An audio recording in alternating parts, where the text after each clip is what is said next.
Well done, my friends and fans of Tottenham Hotspur. We are back on the channel with the latest news from Tottenham direct from London. And yet another story emerges on the subject of Pedro Porro, who is about to sign with Spurs. Fans are anxious about the real possibility of signing. Stay tuned now for more news on this subject that has had a lot of repercussions in recent days. I ask you to subscribe to our channel, leave your like to continue having information about the London giant. Tottenham Hotspur are interested in signing right-back Pedro Porro from Sporting CP. According to information from sports journalists, the Spurs would be in advanced negotiations with the Portuguese club, but there is still no defined agreement.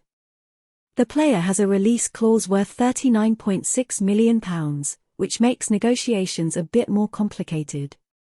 Recently, journalist Bruno Andrade suggested that Sporting CP would be demanding that Pedro Porro be available for the League Cup final this weekend, and that Tottenham agreed to this condition.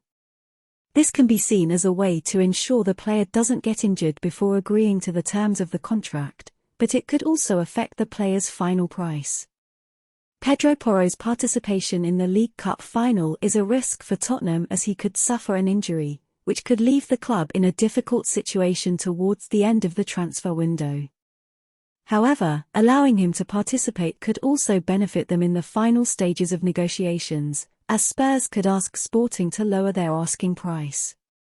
Meanwhile, Sporting CP will play in the Taça da Liga final this weekend, against Porto on Saturday.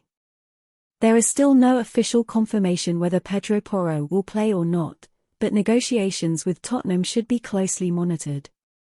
Many fans can be excited at the prospect of seeing a new player join the team.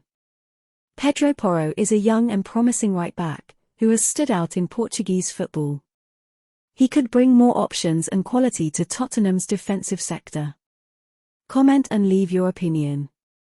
Thanks for following us this far, and we'll be back soon with more Tottenham news.